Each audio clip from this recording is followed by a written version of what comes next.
alle sammen, og velkommen til den video. I dag skal mig og FIFA komme. Det er mig. Ja. Okay. Det er mig. FIFA komme er Real, og jeg er Barca. Putter bare så. Og køber vi så 3 spillere. Max.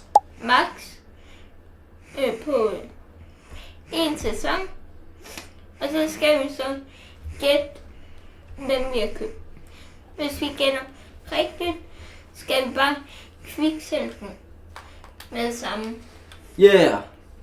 Jeg gætter altid rigtigt, det ved folk godt. Nej, ikke altid. Altid. Jeg sagde altid, så er det altid. Altid, ikke? Altid er rigtigt. Nå.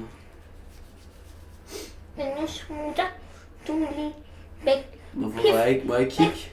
Smut væk. Men det er nemmere, hvis jeg kan se, hvem du køber. Okay, vi køber en målmand. Ej, gå med dig. Jeg er bare væk. Gå med dig. Okay. Jeg tænker, at vi køber en her. En af det. Køb nogen nu. Folkens, ude på Go Vibes kanal. Vi har valgt at tage de her spillere her. Dem her tænker jeg lige, vi skal bede vores talentspejder om at kigge på. Hvad er ham her? Så har vi ham her. Og vi har ham her. Og jeg ved godt, de her to spiller på samme ende. Så tjekker vi lige op på, hvem vi synes, vi skal have. Ham her tænker jeg i hvert fald 100% vi skal have, hvis vi bliver råd til ham. Og vi har rimelig mange penge faktisk i forhold til, hvad Barca har. Men det er jo fordi, vi ved godt, at Real Madrid bedre jo. Altså. Så er den første spiller allerede hjemme i klubben.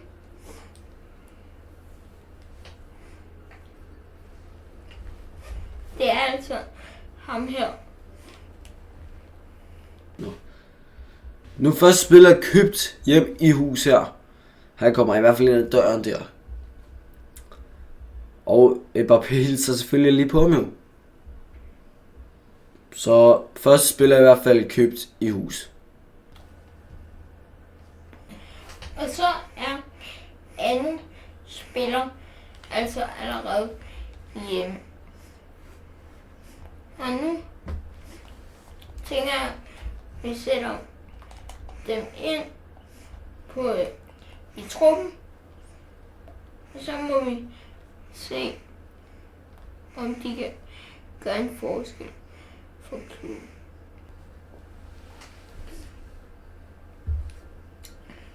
Men sådan her tænker jeg, at klubben ser ud lige nu. Og de er her.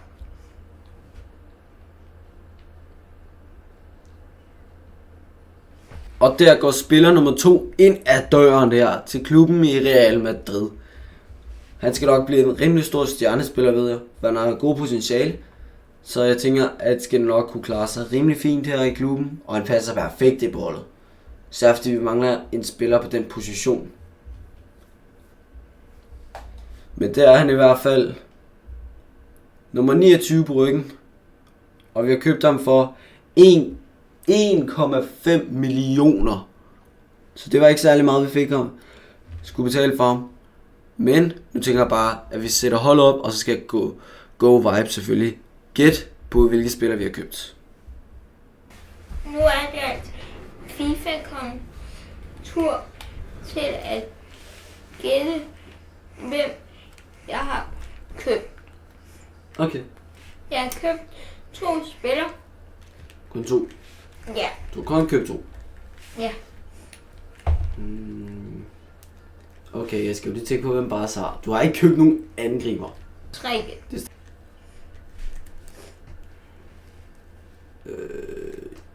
Du har ikke købt nogen angriber. Og hvis du skulle, så har du købt en i stedet for Lewandowski.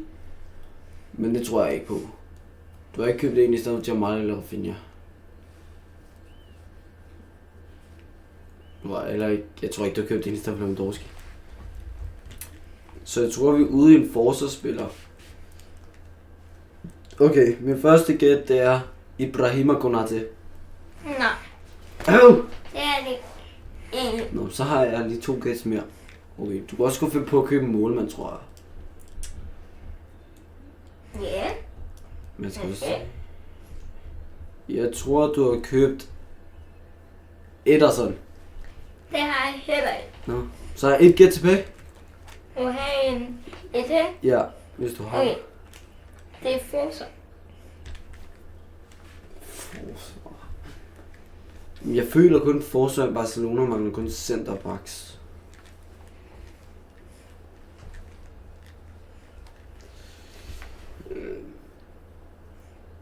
En centerback.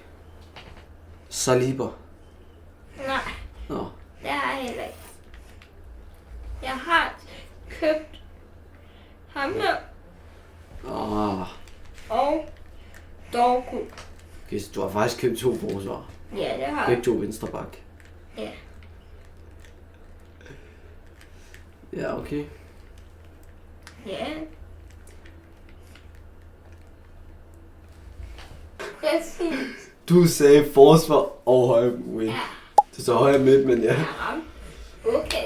Og ved I hvad, folkens? Så får I lov til at se det. Frigiv. Det er godt der. Det er 16. Bum. Mil. Så har vi Garcia og Mendy. Har. Jeg kan ikke bruge dem. Ja. Ja, Færdig. På det punkt. Oh my god. det betyder så også, at jeg må faktisk ikke købe Gogo Kuea mere. Til min venstreback. Det er ikke. Nu må jeg ikke købe ham. Prøv at tænke på. Jeg ramte Kogolea. Og du ramte positionen. Du ramte positionen. Plet.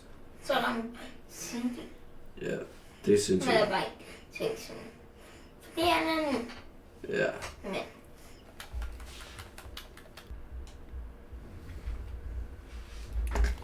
Sådan. Go Vibe, kom du. Kom, Go Jeg Vibe. kommer. Go Vibe, kom. Jeg Hvad så? kommer. Jeg har købt 2 spillere. Okay. Real. I like Hala Madrid. Jeg føler ikke, at Real mangler så mange. Mangler masser. Men Masser af jeg kunne potentiale. alligevel tænke, at de måske kunne bruge forsvar. Tænker jeg. Og en højere wing. Måske. Højre wing, okay. Spændende. Og Meget interessant. centerback. Tænker jeg, Mikkel er Salva. Nej, det er forkert. Men jeg vil bare lige sige, det er Premier League. Begge 2 er købt i Premier League. Okay, bare den anden havde jeg forkert. Men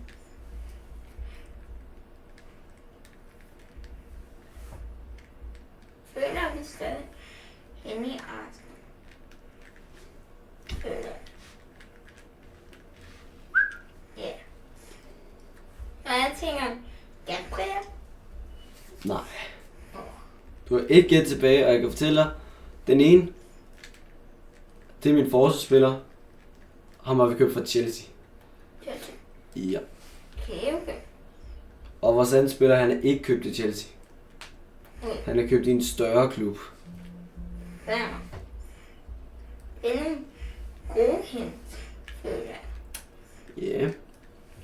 Så jeg tænker, Du må bare ikke gætte det. Please. Kogolea, Please ikke gætte det. Please ikke gætte det. så en større klub. Det kan vel sige Liverpool. Shit, det er et gæt, mand. Jeg tror bare ikke, han har taget Liverpool. Det er en halv, Du må bare ikke tror jeg. gætte. Så Du må bare ikke gætte der. Jeg har brug for begge 2. Jeg kan ikke uden. Vi taber den her. jeg siger Kogolea. Du siger Google på den her. Ja. Det er dit endelige bud. Ja. Oh my. Det her, det God. bliver dyrt. Og Semenyo. Ja, selvfølgelig Semenyo. Du havde faktisk ramt med positioner. Okay. Nu har jeg fået simuleret hele sæsonen igennem. Og det ser ud som om, at vi har vundet La Liga. Ja, men Det er ikke helt godt. Nej. Ha! Nej. Og vi får point efter, hvilket vi har vundet. Jebber. Vi får 3 point med La Liga, 1 point med Supercup, og det med Espanja og Copa del Rey og alle de andre. Champions League 5 point, Golden Boot 1 point og Ballon d'Or 5 point. Det kommer til at stå op på skærmen lige nu. Og lad os bare gå videre til næste liga. Jeg har ikke store forventninger. Supercup. Supercup. Har du vundet den? Ej. Nu røg ud til... Nej. Det er så uheldigt. Nej. Hvor Vinder vi så heller ikke. Altså, hvor er du henne? Hvad? Nej. Taber til Real Madrid. El Det måtte ikke Clasico. ske. Supercup, den er du ikke med i. Supercup. Champions League. Hvor er det ringe, Nej, det er ringe. Jeg har ikke vundet nogen. Du findes jo slet ikke. Tror ikke, jeg har røget med. Fra Nej, ligaen. Ej, Du nej. blev nummer 26. Nej. Hvad er det for nogle spiller, du har købt, seriøst? Ej. Men så er der ikke flere, du kan få der, men du kan jo stadig vinde. Jeg har fået hele 0 point. Du vandt så ikke det. Du er det slet. Altså, hvem er dit spiller ude score for dig? Hvor er min Ferdinand Troel, som er på bænken? Han er bænket. Han har jo så også gjort en mål. Ej, det På 26 kampe. er ikke godt. Der kommer alle mine. Ja, de kommer så alle sammen nu. Og Jeg kan lige, du siger, at Fernando Torres er bænket, men han har faktisk fået flere kampe end Lewandowski. kan jeg sgu ikke. Nå, det var ikke helt bedste sæson for mig, Nej, men ikke rigtigt. han skal starte fod. Og jeg starter så på bogen. Kan man sige? Du fik ikke engang nogen point. Nej, Du starter ud med 0 point. 0 point. det er ikke godt. Det synes jeg. Nej, Jeg synes, det er fremragende godt af. det er ikke godt. Det ser ikke sejt ud. Nok god vibe. Så er der... Nu skal jeg vise dig, hvor mange Jamen, trofæer ja. jeg lige har vundet. Ja. Jeg vandt engang ligaen. Vi vinder. Ja. Men jeg får desværre ikke point. Ej. Det vinder vi også. Vil du også den her? Ja, hvorfor Ej. ikke? Altså bare lige, det klarer det så meget bedre end dig. Vi vinder. Det tror jeg på. Supercup er ikke med i Champions League. Let's go! Jeg har lige vundet. Jeg tør gå nu. Selv Olmo er på anden. Hvad er det der? Jeg vil bare sige det sådan, de er bedre uden dig. Hvad har du? 8 point? Nej, 6 point. 6 point? Ja. Okay. Jeg har lidt flere penge at gøre godt for. Lidt flere. Og så er første spiller altså hjemme i anden sæson. Det er altså ham her. Sikkert han vil gøre lidt for klubben. Så prøver vi at med ham her.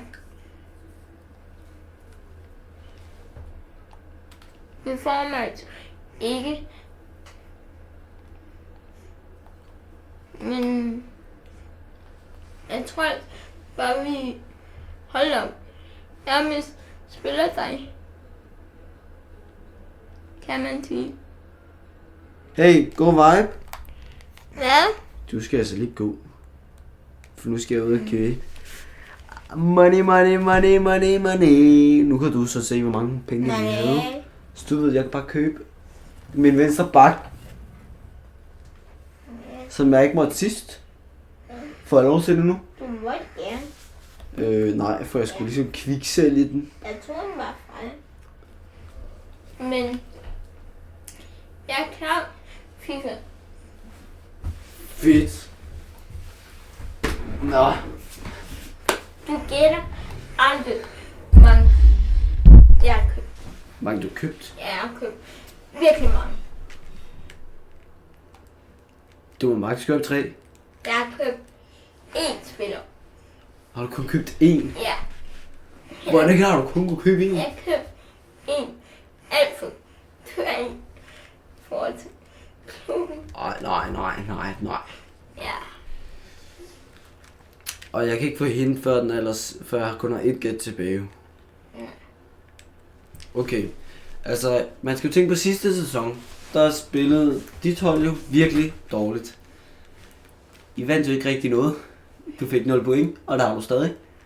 Så lad mig lige gøre det værre for at gætte, at du har valgt en angriber. Og den angriber, du har valgt, det er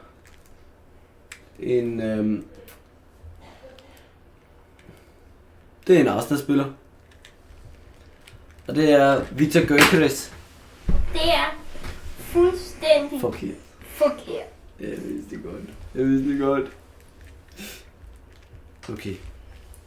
Nu prøver jeg at lade være med at gætte en angriber. For jeg tror også godt, du kunne bruge en forsvar faktisk. Så jeg ved ikke, hvorfor du har købt 1 spiller. Og mit gæt, det ligger faktisk på Ibrahima Konate. Nej, Jo. ham har jeg altså ikke købt. Nej, du tænker på. Den hente er, han er angriber. Han er angriber. Så Ja. jeg havde ret i det første, jeg sagde. Ja. Jeg kunne lige kun give mig hente om, hvor en spiller på banen. Okay, den mand. Okay, det kan jeg heller ikke bruge til noget. Er det en overraskelse? Faktisk ja. Nå, okay. Ja, faktisk. Men du siger, det er en mand. Ja, det gør jeg. Og han er angriber. Ja. Altså, du mangler ikke højre eller venstre wing. Så det eneste er Fernan Torres og Lewandowski, du har valgt. Men spørgsmålet er, hvor har du købt ham fra? Jeg sidder lige nu med et gæt, men jeg tror også, det er fuldstændig forkert. Hvad er dit gæt? Bare tænk på. Nej. Jeg tæller ikke som gæt. Okay, lige nu det er faktisk, at jeg tænker, du har valgt en eller anden, der spiller over i Tyskland, højst synligt fra Bayern München af, så derfor kunne det godt være Harry Kane.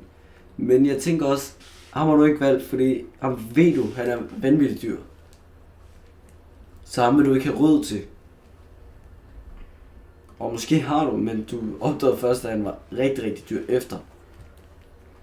Det kunne godt være. Okay, min endelige bud er nej. Mit endelige bud er Harry Kane. Det er altså forkert. Jeg har altså købt i 10K. Hugo Ekitike. Ja, Hugo Ekitike. Hugo Ekitike. Hugo Ekitike. Og Lewandowski Hvor er er han? ikke i klubben. Hvor er han henne? Ja. Hans kontrakt udløb, tror jeg. Ellers giver han sgu på pension. Han er der ikke, mand. Ja. Jeg ved ikke helt, hvor han er. Crazy. Han er der i hvert fald ikke.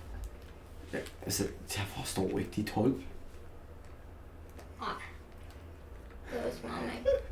Nå, men det er ærgerligt, for nu skal du bare igennem sæsonen. Se, Ja, om du overhovedet skal have et point. Måske er du heldig med Hugo Ekitike, der kan slå Måske. en Barbie. og jeg har altså 8 minutter. 1 million mere end sidst. Ja, det er altså ikke mange. Hvordan har du brugt 121 millioner på Hugo Ekitike? Hvad fanden?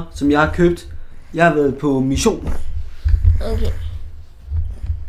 Jeg synes alle de er ret gode. Jeg tror i hvert fald, du købte en venstre bak. Det burde du have. Hvorfor? Det tror jeg. Jeg kan også snyde dig. Jeg vil ikke købe en. Men hvem har du ellers forsvar? Du har Rudiger, Nej, ham har vi lige mistet. så er ikke Vi Rudiger. har Højsen, Du har Hausten, Militao. Militar. Så jeg sgu ikke huske, hvad de andre hedder. Præcis. Du har købt en. Og Jeg har jo købt 3 spillere, skal du tænke. jeg føler, kultur er lidt oppe i ovnen. Ja, Men han er kun 82 millioner. jeg skulle det betyde. Det kunne være, det kunne hjælpe dig. Jeg synes også, jeg giver dig Okay. en hint. Fordi du sagde meget på min kunder til. Så gætter jeg også kunder til. Og jeg siger kunder til. Jamen, det er jo forkert. Okay. Men ja, jeg har købt 2 forsvarsspillere. Fair nok. Du har købt 2 forsvar. ham der Davis. Davis. Ja. Altså venstrebakken. Ja. Det er også forkert. Kom nu lidt. At man ikke køber ham. Okay, nu kan jeg fortælle, hvor jeg har købt de forskellige spillere henne. Ja. Ja, jeg har købt en venstrebak. Ham har jeg købt i Premier League. Så har jeg købt en centerback i Tyskland.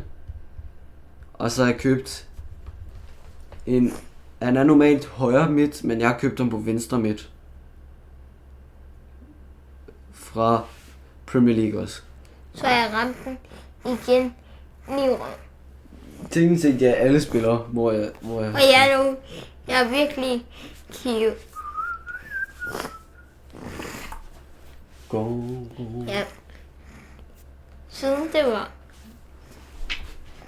Go, la. tysk. Sagde du tysk? Jo, det er min centerback. Og det er center. Shit. Ej, du skal ikke gætte den.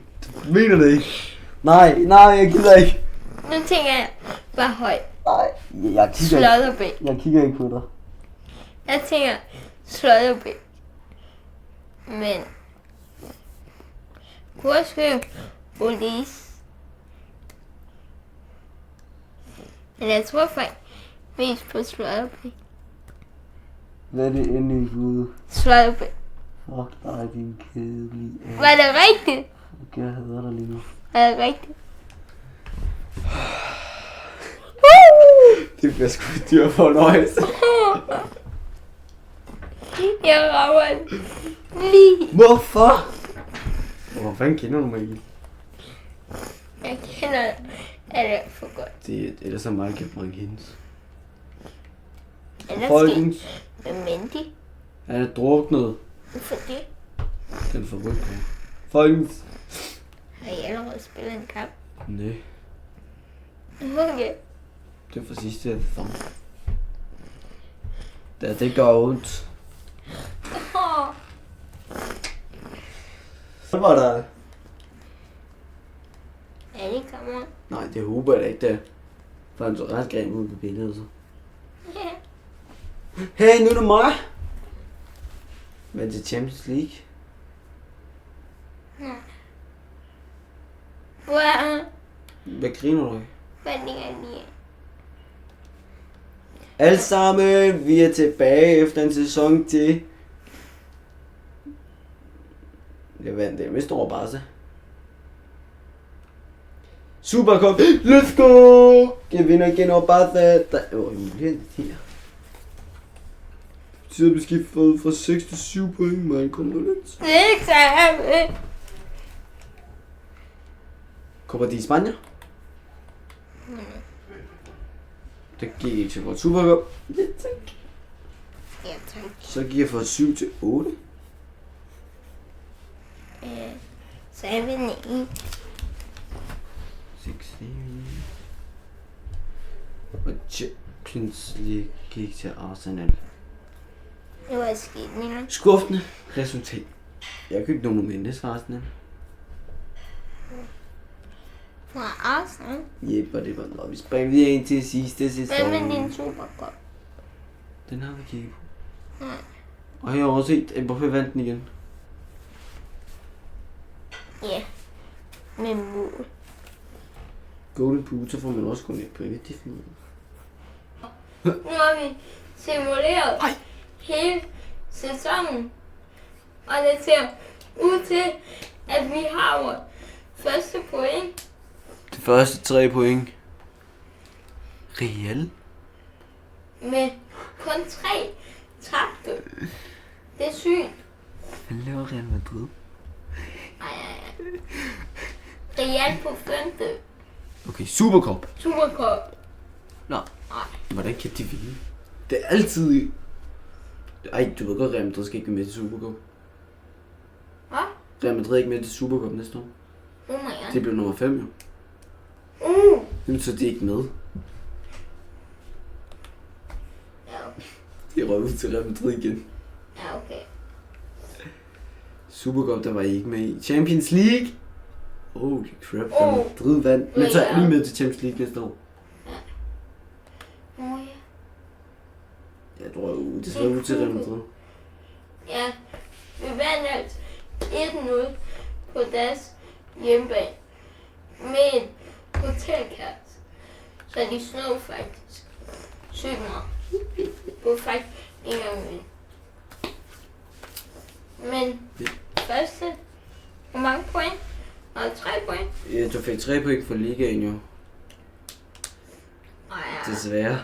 Mbappé vinder den igen. Hvor er de hen? Han findes ikke. Hvor er de hen? Han er ikke engang på listen. Ej. Han er ikke engang på. Han har ikke engang scoret 11 mål. Ej, her. Nå, men Mbappé vinder den. Så den får du heller ikke. Så fik 3 point. 3 point med til sidste sæson. Ja. Og jeg bare at vinde det hele. Ja, som år.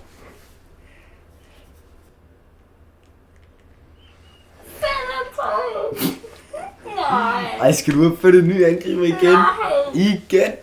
Nej. Nå, men så bliver det bare en ny angriber igen, du. Fandme. Nej. Du kan da bare holde øje med hans kontrakt. Han er topscorer. Okay, nu siger jeg farvel til en ny spiller. Det er Vini. Husk det mig, husk, jeg siger farvel til Vini. Vi køber først ham her.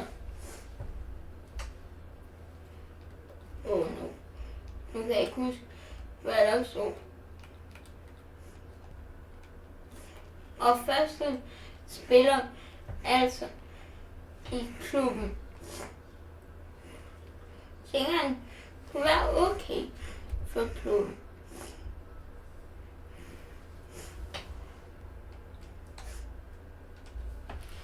Og så er anden spiller altså også hjemme. Måske kunne han gøre godt.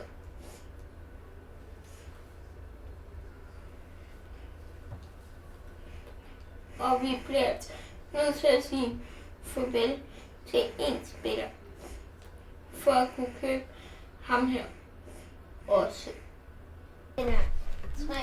Ej, det gjorde du ikke. Hvad? For nu er ikke også, jeg har gået all in.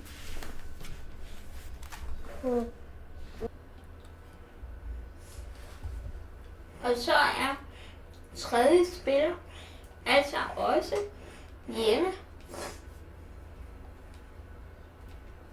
Tænker, at de kan gøre lidt godt for klubben. Ja. Den sidste sæson har vi bare flæk alle. Det har vi bare og kunne gøre. Det kunne være virkelig fedt. Jeg mente faktisk. Ja. Hvis jeg siger til dig, at jeg havde 341 millioner, ikke? Ja. Og jeg siger, at jeg har 18 millioner tilbage. Så er jeg gået all in. Ja. Der røg den sgu. Ja, man må komme. FIFA. Endelig! Og jeg har altså købt hele 3 spillere. Hold da fest. Ja. Ja. Okay. Du har i hvert fald købt forsvar nu. Og en angriber, fordi du har kun Hugo i 10k tilbage. Så angriber, har du købt. Men spørgsmålet er, hvem har du købt? Det er det stort spørgsmål. Og du vidste jo ikke, hvor mange penge du lige havde fra starten af sæsonen. Jo. Hvem kunne du have fundet på at købe op i et angreb? Det der, jeg tænker lige nu. Du ved, at du har købt ting af. Jeg tænker i hvert fald, du har købt i angrebet. Men hvem kan du have fundet på at købe? Ja. Ja, altså jeg kan jo ikke rigtig lige komme i tanke på nogle angriber lige nu. Det ved jeg simpelthen ikke, hvorfor jeg ikke kan.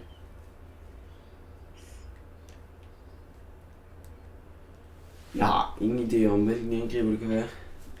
Så derfor gætter jeg ned i forsvaret igen. Og jeg gætter på Saliba.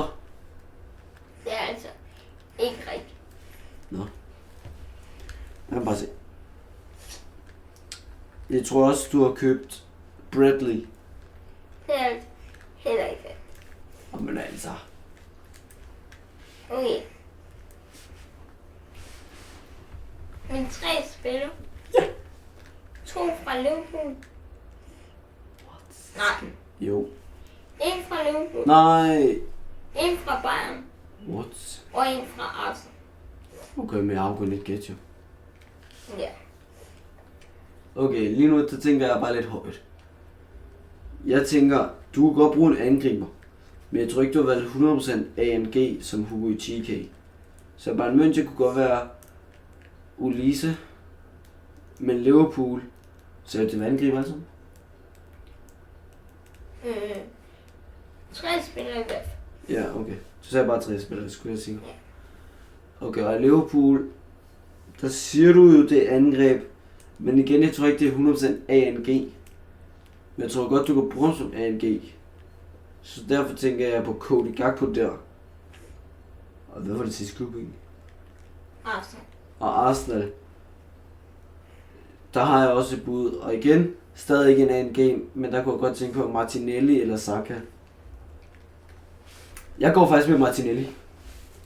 Martinelli. Ja, det gør jeg. Det er altså heller ikke rigtigt. Jeg følte, det var godt gæt faktisk. Jeg har købt Luis Diaz, What? Konaté Huh? og Raya. Så du købte kun noget til for en gang skyld. Ja.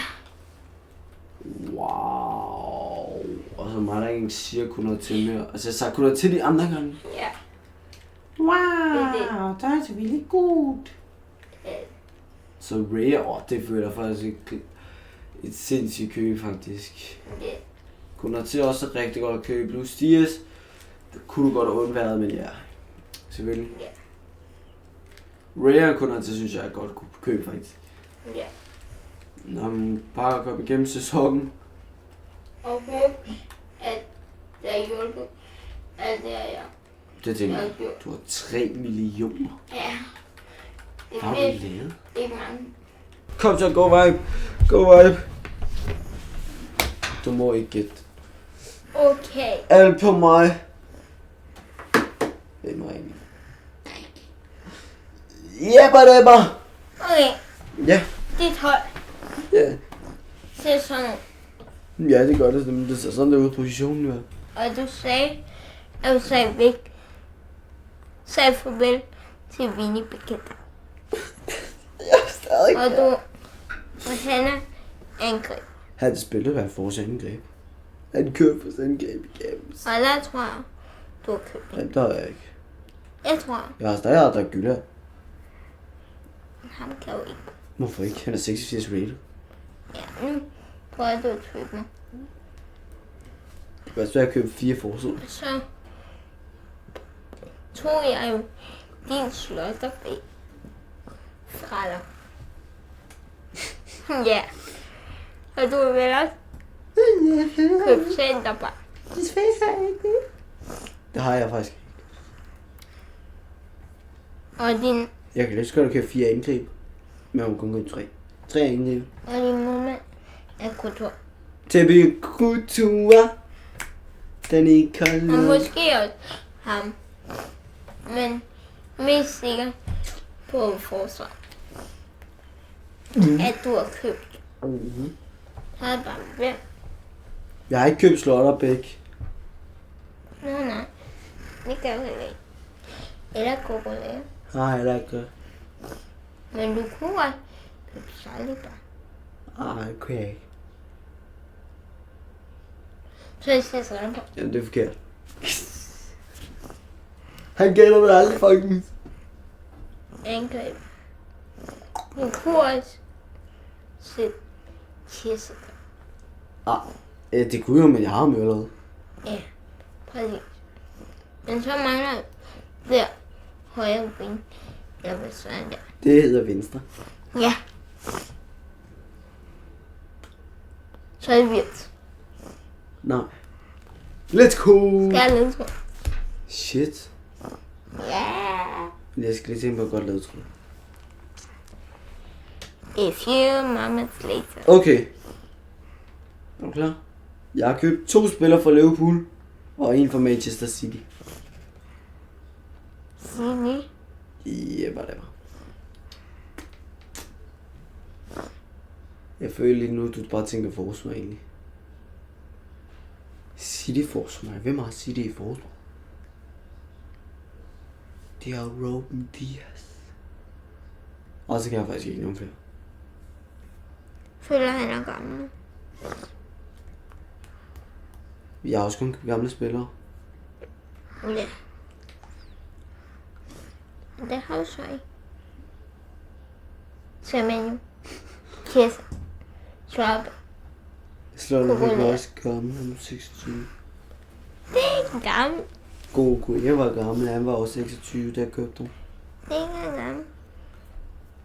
Chiesa var også gammel, da jeg købte ham. Han er gammel. Han var faktisk 30. Okay. Sådan. Men...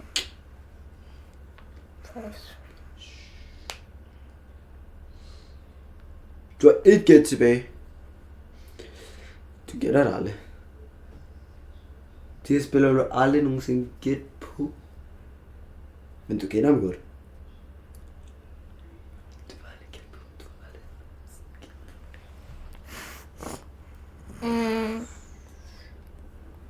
Nå. Hvorfor sagde han? Det var 2 Liverpool og hvad? Og en City-spiller. Ejne Manchester City uden. Du har købt Savinho. Savinho. Ja. Savinho. Var jeg vel? Nej. Nå. Slobosejs, Nico Williams og Sekiri.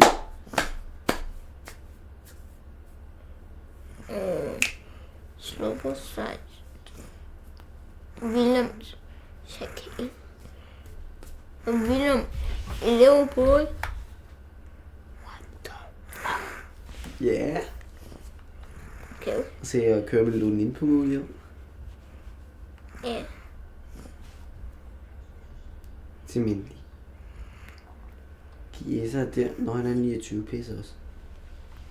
Måleret hele sæsonen.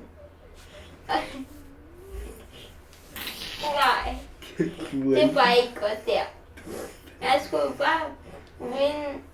Så du skulle have vundet en kamp mere, altså, så er det haft den. Det er ikke godt der. Så er den med hjemme.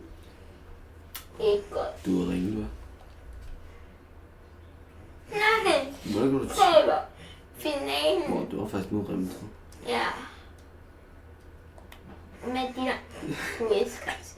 Ja, hvad så? Jeg ved det ikke. Hvor er du henne? Hvor er jeg? Du er der. Der. Selv til Figo. Tøms.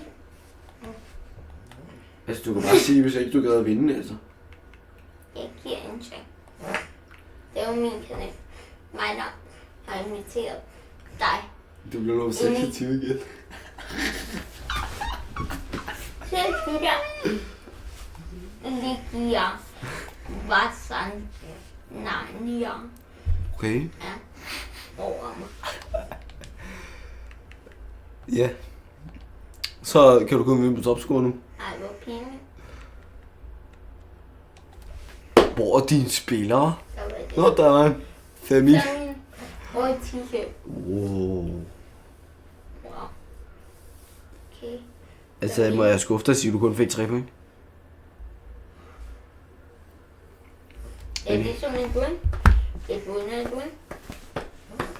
Du fik 3 point. Og alle sammen ved godt. Barca er bedre end Real Madrid. Nej. Jo, Nej. like videoen, hvis I havde Real Shit, du får ikke nogen likes nu. for 20.000 milliarder, trillioner. Selv for bænkebillederne. Like, hvis I synes Barca er bedst. Subscribe, hvis I synes Real Madrid er bedst. Så? Jamen, så har du 100.000 subs. Det vil du takke mig for. Det skulle jeg bare sagt. Nu er en knæ pis. Vi er nået til vejs ende. Og vi er faktisk nummer 4 i La Liga. Så vi vandt faktisk aldrig La Liga. Men Supercup, ja. Yeah. Der var lige et enkelt lille point mere. Bum bum. 10 point. Copa de España? Nej. Den taber i finalen. Ja, Supercup. Der var vi ikke med. Den taber i Oh my god. Vi vandt 4-2 efter straffespark. Efter en 4-4. Jebber det. What? Altså, jeg tror ikke, en god vej vil have en revanche i. Ja. Jeg blev en. Og Mbappé skal selvfølgelig lige slutte af. Hvad giver det? Så det giver bare 1 point. Okay. Jeg tabte altså 16-3.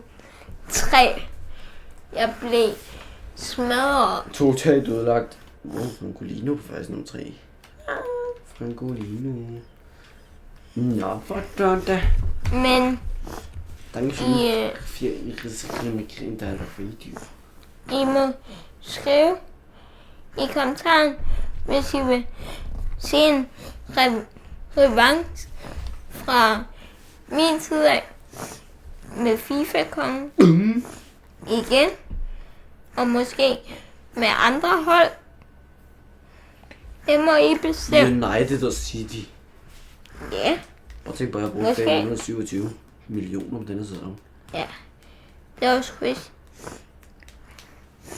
Men jeg vil bare sige tak fordi I så med. Husk at Like og og subscribe. Så han kan ramme de 100 subscribers. Det vil gøre ham super glad. Hvis han nåede det inden sommerferien den startede. Det vil gøre ham super glad. Ha ha ha ha. og mig og FIFA-kongen laver en ny kanal, der hedder Bamsebrødrene. ja, Bamsebrødrene. Link i beskrivelsen. Ja, lægge beskrivelse til den. Der kommer kun FIFA-videoer. Og hvis I er interesseret i det, så er det nok rigtig kanal. Og det bliver ikke bare normal FIFA. Nej. Der er en anden slags ting, og hvis man gerne vil vide, hvad det er, vi ellers kommer til at lave, så gå ind og tjek den ud. For det bliver ikke bare en normal FIFA. Hvad er Det bliver det? karriere, men ikke helt normal karriere heller. Nej. Vi får nemlig nogle roller. Kan man ikke sige? Ja, det kan man også. Vi får nogle roller. Ja. Og det gør det også meget sjovere, når I skal se med. Ja. Så Vi ses. Jeg er derude. vi ses i næste video eller vlog, hvad det nu ender med. Moin! På søndag klokken 10. Adios amigos fans. Vi ses. Hej.